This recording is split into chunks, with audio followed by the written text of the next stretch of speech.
Case 623 by Danny Yu. Chapter 60. She was on wobbly ground already, he says. Did you even think about the consequences before asking her? His old friend slumps back onto the floor. This was more important. You are more important. He sighs, then he turns around and leaves. As much as it pains him, he can no longer spend his life saving that damn punk. Remember to get your bags packed, Tony called just as the kids were about to begin their race from the car and down to the beach. Pack everything you don't need for tomorrow, and then we can go for a swim. The kids skidded to a stop so very simultaneously, it was almost comedic. Tony managed to hide his grin before they turned to him with those wide, begging eyes of theirs, and despite what he was close to giving in before he even knew for sure what it was they wanted. Not yet, Daddy, Maria on the whines. Just one more day, Dad, Jamie added, and fuck with those eyes could have melted ice in the middle of winter. It didn't help that Tony kind of wanted to stay too. Today had been a wonderful day of sightseeing through Barcelona. Seeing the incredible tiles and almost unreal colors and architecture of Gaudi with the kids was like seeing it again for the first time. His day had been taken up with excited squeals and outlandish explanations and an absolutely hilarious visit to one of the local galleries to buy a souvenir for Pepe. Tony only ever enjoyed looking at art with people whose appreciation for it was at about the same level as his own, which suited the twins to a T, which never failed to make the whole thing hilarious. In the end, the light-hearted fun of it all had caused him to let them pick out the 10 million euro painting they'd be bringing home. The look on Pepper's face would make his year. More so than that, Catalunya had always been home for him. He had never got to spend as much time here as he'd have liked, but his mother had always made sure to make him aware of his roots. He knew the family history, knew how Maria Carbonell Collins' wealthy, politically involved family had been forced to flee during the Franco regime, first to Great Britain, where Tony's grandfather met and married his Welsh grandmother, and then onwards to the States where Maria had eventually married Howard.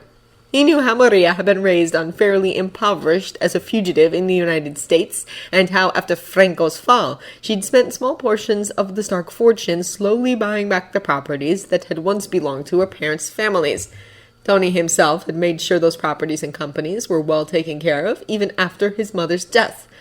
The Barcelona beach house he'd built himself sometime in the mid-90s. For a long time during the height of his Sleeping with Models career, he'd used it almost exclusively to show up for Fashion Week.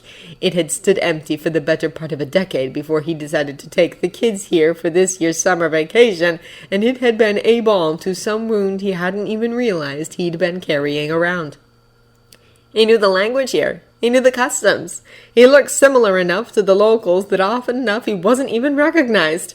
He got to introduce the kids to his mother's father's language and the dishes he'd grown up with whenever Maria had had the time to get in the kitchen. Sharing that part of himself with them had done him more good than he'd ever anticipated. And then there was the political climate. In the U.S., there were people clamoring for his head, trying to crucify him for putting Captain America in jail, as if Rogers hadn't managed that on his own. The malicious comments in interviews, the strongly worded phone call from the president himself, and was Ellis really so incompetent he thought Tony had the power to free Rogers from all this? All of it added up to an added stressor he really did not need in his life. Europe was wonderfully different. Whenever he was recognized, he was praised for his choices and actions. Questions leaned more toward the future of the Accords, toward plans and legacies, and it was so freeing he didn't even have words for it. And more often than not, no one was even asking him anything to do with superheroes or the Accords, at least the regular people. They seemed all too caught up in yet another wave of separatism to care. Tony wished with all his mother's father's Catalonian heart they'd succeed, but he knew it would take a lot of time and planning and negotiation to even begin to think about a legal vote. Still, it had been interesting enough just to find that out and discover what was happening politically in his mother's home at the moment. And honestly, he'd stay here forever if he could. But he'd been gone 10 days already, and the world did not make it a habit to wait for him. We have to go home, he said, and reminded himself that he wasn't Howard just for ending a vacation at the agreed-upon time. Honestly, he never remembered going on a vacation with Howard in the first place. I've got work to do, and I'm sure you miss Bruce and Petey and Wanda and Viz too, right? I bet they miss you as well. And I promise that I'll do my very best to make sure we can come back here for the fall break if you still want to go. 2 pouts. But that expression was nearly identical, even if their faces were vastly different, were their responses to that. Can't we just stay? Maria asked. Just one more day? Please, Daddy? Jamie added. Tony wanted to give in so badly. He was in no way looking forward to returning home, to having those full-day meetings with the whole of the Accords panel, to answering questions about Rogers or about his connection to his idiot god-cousin, never mind that his connection had always been with his Uncle Danny, not with Aunt Peggy. He missed his workshop and the bots and Bruce and Peter and everyone else, but the workload ahead made him feel exhausted already. "I'm real sorry," he said at last. "I really enjoyed our time here, and I'm so glad you did too, but we have to go back."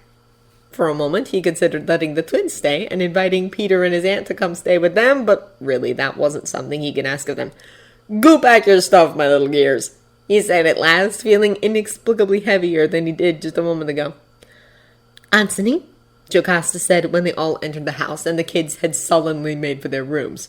Her voice sounded more mechanical than ever, coming out of the incomplete system here. "Dr. Banner left a message for you to call him back as soon as possible." Tony let his shoulders slump, dug into the fridge for a cold drink, and turned towards the nearest camera. "Call him," he said. It was fairly early morning in the States, but Bruce would never have used the words "as soon as possible" if it weren't important, which meant he must be ready to be woken up. At least Tony hoped so. Anyway, Bruce had always been one of those disgusting morning people. Bruce showed up on the screen a few moments later, all tousled hair and ruffled clothes, but looking about as awake as ever. He flashed Tony a quick grin. The camera followed him as he plopped down into a chair. "Tony," he greeted. "I hope you're enjoying your vacation." "Well," Tony said, "I was until I had to endure the kids' kicked puppy eyes at the prospect of leaving the beach behind." Bruce's features softened. "I'm glad they're having a good time," he said. Then he let out a breath, sobering before Tony's eyes. "We need to figure out something else for Barnes," he said at last. "We started out gentle on the barf, and Barnes handled it like a champ. I did not. I was so close to going green, I can't." He stopped eyes squeezing shut. For a moment, his normally quite negligible muscles bunched and veins of green seemed to go across Bruce's face and exposed forearm. Then Bruce sucked in a sharp breath, and it all receded. His dark eyes met Tony's. "What they did to him, Tony? I can't deal with it, and how am I supposed to help him if I can't trust myself?" Tony swallowed, nodded. "We'll find someone with the right credentials," he said. "Train them up. They'll deal with it, and we won't ever have to have a damn thing to do with it." Bruce winced. "You know it won't really work like that," he said. "We haven't even gotten started on transitioning the code to a more common one yet. Only the two of us will even be able to read anything other than the visual data. Understanding the tech and its placement and how it all works together. This is a prototype, Tony. It's not meant to be used for about another year or two of development, and then weeks of training competent operators. If not for the threat Ross poses, neither one of us would ever even consider using it on anyone other than ourselves yet.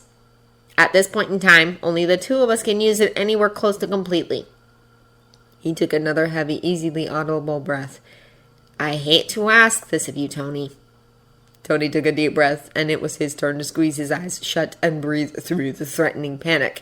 His stomach turned at the thought of it, at the thought of one day having to guide his parents' murderer through their deaths and telling him it was all right. And sure, that's not what it was, not really. Barnes was a gun, just a gun. Tony believed that with all his being, but that didn't change the visceral reaction that still lingered in his whole body, his whole mind, when he thought of his parents' death. Still, Tony had been the loudest legitimate supporter of Barnes' rehabilitation. He was the one who had promised the Accords Council that it would work. And Barnes had been a gun. Nothing more and nothing less. Back home, Bucky Bear was still exiled to a shelf, no matter how many nights he had spent protecting Jamie and then Maria from nightmares. If Tony was to ever be able to explain all of this properly to the kids, if he was ever to get Barnes properly free and back under his own cognizance, and thus neutralized, if he wanted to be true to his own principles, he had to do this. "I'll be home tomorrow," he said. It'll take me a day or two to catch up on everything I've got to do when I come back, and then another day to look through your data. I'll take over by the end of the week." Bruce nodded. "I really am sorry," he said. "I wish I didn't have to ask you to do this, but I just can't." Tony forced a smile. "Come on. The last thing Bart needs right now is you hulking out on him." He paused a moment. "I'm not going to have a lot of time for the kids in the next couple weeks, am I? Do you got the time to come down here and look after them?" Bruce shook his head, a strangely wistful, regretful look on his face. "I have several time-sensitive experiments going on. I can't leave NYC for a few weeks at least." Tony nodded. "I'll see what I can figure out," he said, but he didn't really want to drag the twins back from a holiday they really enjoyed, only to stick them in the tower with nothing to do and with no real time to hang out with them. Once again, he felt the pang of Howard. He wasn't doing that badly, was he? He was an insanely busy man by anyone's standards, and he was a single father. He didn't have some sweet, pretty, devoted trophy wife to look after the kids the way most insanely busy men did, or women, and it was just... He loved his kids, but it was exhausting sometimes, having so much stuff to do, all the while worrying that he was being his father, that he was neglecting his kids because he, for all the support he got from his friends, was their only parent. His eyes were burning suddenly, and he was so exhausted it hurt, but no. He had to do this thing, and he had to do what he could to make sure his kids had as great a summer as possible. Despite the principles he'd reached for earlier, he found himself calling the Parker household. Perhaps he ought to get himself a damn trophy wife. "Mr. Stark?" a female voice said. Vaguely, Tony recognized it as being May Parker. "Hey, Miss Parker," Tony said. He took a deep breath. "I need a favor, and I know it's big and that you may not be able to, but I need my kids babysat for the next couple of weeks. I'll be so busy, and they'll be too cooped up in New York, and..." "Mr. Stark." May Parker's voice was unaccountably soft and gentle. "I know what it's like to be a single parent. Take a breath and tell me what's going on, and if I can help you, I will." "You've heard about the Barnes case, right?" Tony asked. "Yeah," she agreed.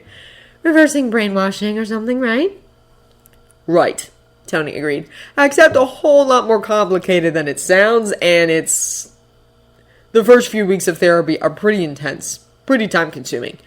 And it turns out I'm the only person in the world who can do it. I won't have time for my kids. So what I want to ask, and I know it's too much, I know I have no right to ask this, just..." "Spit it out, Stark," she said. "Could I fly you and Peter out to Spain for a couple of weeks?" Tony asked. "I have a beach house on the outskirts of Barcelona, and the twins love it here. I think letting them stay here with Peter and you, that might not make up for how little time I've got, but they may still enjoy it." He took another deep breath. "I'll pay your employer whatever it takes to get you the time off, and you'll be compensated for your time, of course, and..." "Tony!" She cut him off. "May I call you Tony?" Tony blinked. "Yes?" she asked. "You are a sweet and generous man. Ben and I never had the money to take Peter anywhere, and his parents never had the chance. Going to Spain would be a dream come true for us. Your twins are a joy to look after, and despite the age difference, it's good for Peter to have someone on par with his intellectual level to spend time with. We really appreciate this offer, and I wouldn't turn it down for the world." Despite not knowing her, he could almost hear the smile in her voice. "Anyway, us single parents have to look out for one another, right?" "Right." Tony agreed with a smile so wide he couldn't have kept it down if he'd tried. He would miss the twins so much, but they'd have the time of their lives with their favorite Peter around, and really, as things were, it was the best thing he could do for them. He breathed out, let his shoulders drop, and ended the call, ready to explain to the kids that he did have to go back, but they'd get to stay a while longer. The kids weren't happy about it, as it turned out, but at least it seemed to be more that they felt sorry for him having to go back than angsting over them staying here with someone else. It might not be perfect, but Tony was willing to take what he could get. He left tickets for the next FC Barcelona match on the table before the Parkers arrived. Hopefully, Peter enjoyed soccer. This story is up for adoption, meaning anybody who wants to take a swing at writing the ending can. End of Case 623 by Danny Yu. If you enjoyed this recording or the content, feel free to leave a comment below or a review at the original story from the link in the descriptions. Thank you for listening. Extra thanks to all my members for supporting this channel. I couldn't do it without you.